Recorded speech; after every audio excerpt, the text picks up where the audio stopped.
നമസ്കാരം, പുതിയൊരു വീഡിയോയിലേക്ക് എല്ലാവർക്കും സ്വാഗതം. നടി ഐശ്വര്യ ലക്ഷ്മിയാണ് ഇപ്പോഴത്തെ താരം എന്ന് പറഞ്ഞാൽ വേറെ ഒന്നുമല്ല. 2 ദിവസം മുമ്പ് ഒരു ഉദ്ഘാടനത്തിന് വന്നിരുന്നു. ആ ഉദ്ഘാടനത്തിന് വന്നപ്പോൾ നമ്മളൊക്കെ കുളിമുറിയിൽ പോകുമ്പോൾ ഉപയോഗിക്കുന്ന ഡ്രസ്സുകളാണ് ഇട്ടിട്ട് വന്നത് എന്നുള്ള വ്യാപകമായിട്ടുള്ള വിമർശനങ്ങളാണ് വരുന്നത്. അതായത് അവർ എന്ത് ഡ്രസ്സ് ഇട്ട് കഴിഞ്ഞാലും അത് അവരുടെ ഇഷ്ടം തന്നെയാണ്, അവരുടെ ചോയ്സാണ്. അതിനൊന്നും ഒരാൾക്കും പ്രതികരിക്കാനോ അല്ലെങ്കിൽ കുറ്റപ്പെടുത്താനോ ഒന്നും കഴിയില്ല. കാരണം അവർക്ക് എന്ത് വേണമെന്ന് അവർക്ക് തീരുമാനിക്കാം. നഗ്നത മറക്കുക എന്ന് മാത്രമാണ് അവർ ചെയ്യേണ്ടത്, അല്ലാതെ വേറെ ഒന്നുമല്ല. പബ്ലിക്കിൽ വരുമ്പോൾ നഗ്നത മറച്ചിരിക്കണം, അല്ലാതെ വേറെ ഒന്നും അവർ ചിന്തിക്കാറുമില്ല. അപ്പോൾ ഇതിനെതിരെയുള്ള വിമർശനം എന്താണെന്ന് വെച്ച് കഴിഞ്ഞാൽ ഭയങ്കരമായിട്ടുള്ള സൈബർ അറ്റാക്കുകളാണ് വരുന്നത്. എന്തിനാണ് ഈ ഡ്രസ്സ് ഇട്ട് വന്നത്, ആരെ കാണിക്കാനാണ് ഈ ഒരു ഊളത്തരം കാണിക്കുന്നത്, അല്ലെങ്കിൽ കുളിമുറിയിൽ ഉപയോഗിക്കുമ്പോഴാണോ ഉദ്ഘാടനത്തിന്റെ ഓർമ്മ വന്നത്, കുളിക്കാൻ നോക്കുമ്പോഴാണോ ഉദ്ഘാടനത്തിന്റെ ഓർമ്മ വന്നത് എന്നൊക്കെ പറഞ്ഞിട്ട് ഒരുപാട് അറ്റാക്കുകൾ, സൈബർ അറ്റാക്കുകളാണ് വരുന്നത്. ഒരു കാര്യം ഞാൻ പറയാം, ഇവരുടെയൊക്കെ ലക്ഷ്യം എന്ന് പറഞ്ഞു കഴിഞ്ഞാൽ ഇത് തന്നെയാണ്. അതായത് ഈ സൈബർ അറ്റാക്ക് വരിക, ഞാൻ പറഞ്ഞല്ലോ, നെഗറ്റീവ് കമന്റുകൾ ഇങ്ങനെ കാണുമ്പോഴുണ്ടാകുന്ന സുഖം ചില ആൾക്കാർക്ക് ഭയങ്കരമാണ്. ഐശ്വര്യ ലക്ഷ്മിക്ക് വേണമെങ്കിൽ നല്ല കോസ്റ്റ്യൂം എല്ലാം ഇട്ട് നല്ല രീതിയിൽ വളരെയധികം ഇതായിട്ട് വേണമെങ്കിൽ വരാം. പക്ഷെ അങ്ങനെ വന്നു കഴിഞ്ഞാൽ ആരും ശ്രദ്ധിക്കത്തില്ല. എന്തെങ്കിലും ഒരു വെറൈറ്റി കാണിച്ചാലല്ലേ എല്ലാവരും ശ്രദ്ധിക്കപ്പെടുകയുള്ളൂ. അത് മാത്രവുമല്ല, എന്തെങ്കിലും ഒരു വെറൈറ്റി കാണിച്ചാൽ മാത്രമേ ഉദ്ഘാടനത്തിന് പോലും ആൾക്കാർ വിളിക്കുകയുള്ളൂ ഇന്നത്തെ കാലത്ത്. അല്ലാതെ ആരും വിളിക്കത്തില്ല, ഒരു മനുഷ്യന്മാർ പോലും വിളിക്കത്തില്ല. അതാണ് നിങ്ങൾ മനസ്സിലാക്കേണ്ടത്. ഇവിടെ എന്തെങ്കിലും ഒരു വെറൈറ്റി ഇങ്ങനെ കാണിച്ചു കൊണ്ടിരിക്കണം. അതിനു വേണ്ടിയിട്ടാണ് ഈ ഒരു ഡ്രസ്സ്. ഇത് കൃത്യമായിട്ടെന്ന് പറഞ്ഞു കഴിഞ്ഞാൽ ഐശ്വര്യ ലക്ഷ്മിക്ക് അറിയാം, ഇത് എവിടെ കൊള്ളേണ്ടടുത്ത് തന്നെ കൊണ്ടു കഴിഞ്ഞാൽ എൻ്റെ ഈ ഒരു പരിപാടി വിജയിച്ചു. അത് തന്നെയാണ് അവരുടെ ലക്ഷ്യം എന്ന് പറഞ്ഞാൽ. അപ്പൊ അങ്ങനെ ഈ ഒരു ഡ്രസ്സും ഇട്ട് വന്നതുകൊണ്ട് മാത്രം ഇവർ എന്ത് പുരോഗമനമാണ് ഇവിടെ കൊണ്ടുവരുന്നതെന്ന് പറയാൻ പറ്റുന്നില്ല. അതായത് സ്ത്രീകൾക്ക് വേണ്ടിയിട്ട് എന്ത് ഉന്നമനമാണ് ഇവർ കൊണ്ടുവരുന്നത്, സ്ത്രീകൾക്ക് വേണ്ടിയിട്ട് എന്ത് നല്ല കാര്യമാണ് ഇതിലൂടെ കൊണ്ടുവരുന്നത്, അതും മനസ്സിലാകുന്നില്ല. ഇതൊക്കെ ശരിക്കും പറഞ്ഞാൽ സ്ത്രീകളെ പോലും അവഹേളിക്കുന്ന തരത്തിലുള്ള ഡ്രസ്സായി പോയി എന്നേ ഞാൻ പറയുള്ളൂ. അതായത് അവഹേളനം തന്നെയാണ്, അല്ലാതെ വേറെ ഒന്നുമല്ല. എന്തിനാ വെറുതെ ഇങ്ങനെയൊക്കെ നടന്ന് എന്തിനാ വെറുതെയെങ്കിലും എനിക്ക് മനസ്സിലാകുന്നില്ല. അതുകൊണ്ട് ഞാൻ പറയുകയാണ്, എല്ലാവരും ആരായി കഴിഞ്ഞാലും നമ്മൾ ഒരു എന്താ പറയേണ്ടത്, ഇനി അവർ എന്തിട്ട് കഴിഞ്ഞാലും നമുക്ക് പ്രശ്നം ഉണ്ടായിട്ടില്ല. പക്ഷേ ഇതുപോലുള്ള പ്രഹസനങ്ങൾ കാണുമ്പോഴാണ് നമുക്ക് പ്രതികരിക്കാൻ തോന്നുന്നത്. ഇതുപോലൊരു ഉദ്ഘാടനത്തിന് വരിക, ഉദ്ഘാടന മാമാങ്കങ്ങൾ, ഉദ്ഘാടനത്തിന് കാണുന്ന കാര്യങ്ങൾ. അയ്യോ, 2-3 ദിവസം മുമ്പ് ഇതുപോലെ കേരളത്തിലൊരു ഉദ്ഘാടനം കണ്ടിരുന്നു. അതിൽ വന്നിട്ട് എന്ന് പറഞ്ഞ ഒരു സ്ത്രീ ഇതുപോലെ ജനങ്ങളുടെ മുന്നിൽ ഇങ്ങനെ അവരുടെ അംഗലാവണ്യങ്ങൾ കാണിക്കുന്നു. അത് നോക്കിക്കൊണ്ട് നമ്മുടെ രാഷ്ട്രീയക്കാർ ഉൾപ്പെടെ, മത നേതാക്കൾ ഉൾപ്പെടെ അവരൊക്കെ എന്ന് പറഞ്ഞാൽ ഇതിങ്ങനെ നോക്കിക്കൊണ്ടിരിക്കുകയാണ്. അതായത് ഈ സ്ത്രീ ഇങ്ങനെ പിന്നെ അവരുടെ മുന്നിൽ വെച്ചിട്ട് ഇങ്ങനെ അവരെ അംഗലാവണ്യം കൊണ്ട് ഇങ്ങനെ അവർക്ക് പൈസക്ക് വേണ്ടിയിട്ടാണ്. അവരെ നാളെ ഇതിന് വിളിക്കണം, നാളെ ഇതിന് വിളിച്ചാൽ മാത്രമേ അവർക്ക് ഗുണമുള്ളൂ. അതവരെ കാണിക്കാൻ വേണ്ടിയിട്ട് അവർ പലതും ചെയ്യുന്നുണ്ട്. പക്ഷെ ഇതിന്റെ പുറകില് അവരൊക്കെ ഇങ്ങനെ ഇരുന്ന് നോക്കുന്നത് കാണുമ്പോഴുണ്ടാകുന്ന ഒരു ചളിപ്പുണ്ടല്ലോ, അതൊരു ഭയങ്കരം തന്നെയാണ് ഉള്ള കാര്യം പറയുന്നത്. അങ്ങനെയാണെങ്കിൽ, അങ്ങനെ ഇനി പ്രഹസനം ഉണ്ടെങ്കിൽ ഒരു കാര്യം ഇവരോട് പറയാം, നിങ്ങളിവിടെ ഇരിക്കണം എന്നില്ല, നിങ്ങൾ പോയിക്കോ. ഈ മുതലാളിനെ പൊരിച്ചിട്ടാണ് അവരെല്ലാം അവിടെ ഇരിക്കുന്നത്. കാരണം എന്താ വെച്ച് കഴിഞ്ഞാൽ ഇനി അടുത്ത പിരിവിനോമം തന്നില്ലെങ്കിലോ, അതായത് പിരിവിന് മുമ്പേ ഇനി ഇലക്ഷനും കാര്യങ്ങളും വരും. അപ്പൊ അങ്ങനെയൊക്കെ പോകുമ്പോഴെന്ന് പറഞ്ഞാൽ മുതലാളി ഒന്നും തന്നിട്ടില്ലെങ്കിലോ, എടാ അന്ന് നിന്നെ ഉദ്ഘാടനത്തിന് വിളിച്ചപ്പോൾ നിനക്ക് തിരക്ക്, എന്നാ പിരിവും നിനക്ക് ഞാൻ കുറച്ച് കഴിഞ്ഞിട്ടേ തരത്തുള്ളൂ എന്ന് പറഞ്ഞു കഴിഞ്ഞാലോ എന്ന് ഭയന്നിട്ടാണ് പലരും ഇരിക്കുന്നത്. ഇത് കണ്ടപ്പോഴാണ് ശരിക്കും സങ്കടം തോന്നിപ്പോയതായിരുന്നു. ആ ഒരു അംഗലാവണ്യങ്ങൾ ഇങ്ങനെ ഇതാക്കിയിട്ട്. അതുപോലെ തന്നെ ഇന്ന് പാട്ടാണെങ്കിൽ അതിലും വൈകൃതമായിട്ടാണ് ചില ആൾക്കാർ പാടുന്നത്.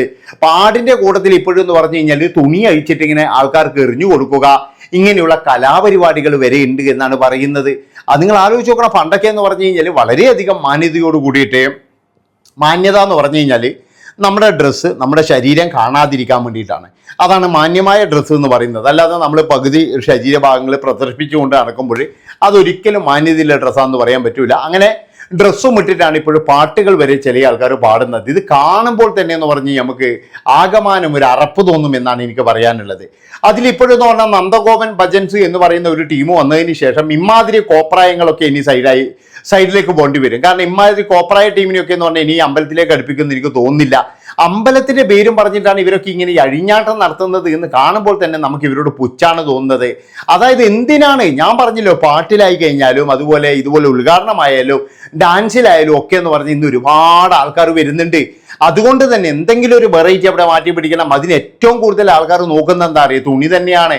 ഈ തുണി ഇങ്ങനെ കുറച്ച് കഴിഞ്ഞാൽ ഒരുപാട് ഞരമ്പൻസ് കയറി വരും. ഞാൻ പറഞ്ഞല്ലോ, മലയാളത്തിൽ, കേരളത്തിൽ പൊതുവെ എന്ന് പറഞ്ഞാൽ ഞരമ്പൻസ് കൂടുതലാണ്.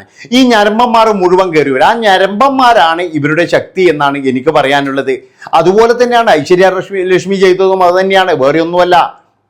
എന്തെങ്കിലും ഇതുപോലെ വെറൈറ്റി ഡ്രസ്സുകളോ അല്ലെങ്കിൽ വെറൈറ്റി ആയിട്ട് എന്തെങ്കിലും പറയുകയോ ചെയ്യുകയോ ചെയ്തു കഴിഞ്ഞാൽ മാത്രമേ നാളെ ഒരു ഉദ്ഘാടനം ഉണ്ടെങ്കിൽ വിളിക്കത്തുള്ളൂ.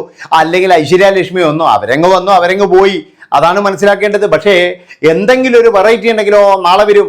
അതായത് ഇതേ ഐശ്വര്യ ലക്ഷ്മി ആ കുളിക്കുന്നിടക്കുന്ന കയറി വന്നിട്ട് ഉദ്ഘാടനം ചെയ്തതാണോ എന്നൊക്കെ പറഞ്ഞിട്ട് ആൾക്കാർ കയറി വരും. അതാണ് മനസ്സിലാക്കേണ്ടത്. അല്ലാതെ അവർക്കറിയില്ലേ എന്തിനാണ് ഈ കുളിക്കാൻ പോകുമ്പോഴുള്ള ഡ്രസ്സ് കൂട്ടിട്ട് വരുന്നത്. നമ്മളൊക്കെ പണ്ട് എന്ന് പറഞ്ഞു കഴിഞ്ഞാൽ മറ്റേ മുളക്കച്ച കിട്ടൂലേ, അതേപോലെയാണ് നടന്നത്. അതുകൊണ്ട് എനിക്ക് പറയാനുള്ളത്, നമ്മൾക്ക് എന്ത് ഉന്നമനത്തിനായാലും ശരി, എന്ത് ഇതിനായാലും ശരി, ശരീരം മറക്കിയിട്ട് വരിക. ആരെ കാണിക്കാനാണ്, ആരെ ബോധിപ്പിക്കാനാണ്? ഇവിടെ കുറച്ച് ഞരമ്പന്മാരെ സന്തോഷിപ്പിച്ചുകൊണ്ട് നിങ്ങൾക്ക് എന്ത് കിട്ടാനാണ്? അതാണ് എനിക്ക് ചോദിക്കാനുള്ളത്. കുറച്ച് ഞരമ്പന്മാരുണ്ട്, സന്തോഷിക്കും അവർ. ഞാൻ പറഞ്ഞല്ലോ, ഇപ്പൊ ചുംബന സമരം ഉണ്ട് എന്ന് പറഞ്ഞിട്ട് കാസർഗോഡ് നിന്ന് പോലെ ഞരമ്പന്മാർ വരിയായിട്ട് മറൈൻ ഡ്രൈവിലെത്തിന്. അതാണ് മനസ്സിലാക്കേണ്ടത്. ചുംബന സമരം കാണാൻ വേണ്ടിയിട്ടില്ല, കിട്ടുമെങ്കിൽ ഒരു ചുംബന മേണിക്കാനും കൂടിയിട്ടാണ് അവന്മാർ വരുന്നത്. അതുപോലെ എല്ലാ തരത്തിലും എല്ലാ ആൾക്കാരുടെ ഇടയിലും ഞരമ്പന്മാരുണ്ട്. എത്ര നല്ല ഡീസൻ്റാന്ന് പറഞ്ഞു കഴിഞ്ഞാലും അതിലൊരുത്തൻ ഞരമ്പനായിരിക്കും. അത് ഉന്നത വിദ്യാഭ്യാസമുള്ളവനുണ്ട്, അതുപോലെ ഉന്നത ജോലിയില്ലവനുണ്ട്, പിന്നെന്ന് പറഞ്ഞു കഴിഞ്ഞാൽ പലതുകൊണ്ട്. അതുകൊണ്ടല്ലേ സണ്ണി ലിയോൺ വന്നപ്പോൾ അന്ന് റോഡ് ബ്ലോക്കായത്.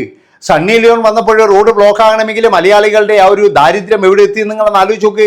ഇത് കാണാൻ വേണ്ടിയിട്ടാണ്, കാണാനും കണ്ടാസ്വദിക്കാനും വേണ്ടിയിട്ട് മാത്രമാണ്. അല്ലാതെ നിങ്ങൾ വിചാരിക്കുന്ന പോലെ ഏതെങ്കിലും ഒരു ജ്വല്ലറിന്റെ ഉദ്ഘാടനത്തിന് ഇത്രയും ആൾക്കാർ വരുന്നത് വെറുതെ ഒന്നും അല്ല. എല്ലാവരുടെയും ലക്ഷ്യം എന്ന് പറഞ്ഞു കഴിഞ്ഞാൽ ഒരു നയനസുഖം, അത് മാത്രമേ ഉള്ളൂ. അല്ലാതെ നിങ്ങൾ എന്താണ് വിചാരിക്കുന്നത് ഇതൊക്കെ എന്ന് പറഞ്ഞ് ഉദ്ഘാടനത്തിന് വരുന്നതെന്നാ? ഒരിക്കലും അല്ല. അതുകൊണ്ടല്ലേ ബോച്ചെ മറ്റേവരും ഇവരൊക്കെ എന്ന് പറഞ്ഞു കഴിഞ്ഞാൽ ചെറിയ ആൾക്കാർ മാത്രം സെലക്ട് ചെയ്ത് വിളിക്കുന്നത്. നല്ല രീതിയിൽ എന്ന് പറഞ്ഞു കഴിഞ്ഞാൽ ഉള്ള ഒരുപാട് നടിമാരുണ്ട്, അവരെയൊക്കെ എന്തുകൊണ്ട് വിളിക്കുന്നില്ല? അവരെ വിളിച്ചിട്ട് കാര്യമില്ല. അവരെ വിളിച്ചു കഴിഞ്ഞാൽ ഒരാൾ പോലും വരില്ല. എന്തിനധികം പറയുന്നത് നമ്മുടെ മഞ്ജു വാര്യരോ അല്ലെങ്കിൽ എന്ന് പറഞ്ഞു കഴിഞ്ഞാൽ ശോഭനയോ ഇവരെയൊക്കെ വിളിച്ച് ആരെങ്കിലും വരുമോ? ഒരു കുഞ്ഞു പോലും വരില്ല ഇതൊന്നും കാണാൻ. പക്ഷെ എന്താണ് അവിടെയൊക്കെ എന്ന് പറഞ്ഞൊരു വെറൈറ്റി ആയിട്ടുള്ള ഉദ്ഘാടനം, വെറൈറ്റി ആയിട്ടുള്ള ഡാൻസ്, ഇതൊക്കെ ഉണ്ടെങ്കിൽ വെറൈറ്റി ആയിട്ടുള്ള പാട്ട്, ഇതൊക്കെ ഉണ്ടെങ്കിൽ ഒരുപാട് ഞരമ്പന്മാർ ഓടിയെത്തും എന്നാണ് എനിക്ക് പറയാനുള്ളത്. അപ്പോൾ ഈ ഐശ്വര്യ ലക്ഷ്മിയും എന്താണ് എൻ്റെ ഐശ്വര്യ ലക്ഷ്മിയും ഉദ്ഘാടനവും ഇത് തന്നെയാണ് ഇന്നത്തെ ചർച്ചാ വിഷയം എന്ന് പറയുന്നത്. അതുകൊണ്ട് ഐശ്വര്യ ലക്ഷ്മിക്കെതിരെയുള്ള സൈബർ അറ്റാക്കുകൾ നടത്തുന്നതും ചിലപ്പോൾ ഞരമ്പന്മാർ തന്നെയാണ്. കാരണം എന്താ വെച്ചാൽ നാളെ ഇതിലും തുണി കുറച്ച് വരണമേ എന്നാണ് അവർ പ്രാർത്ഥിക്കുന്നത്.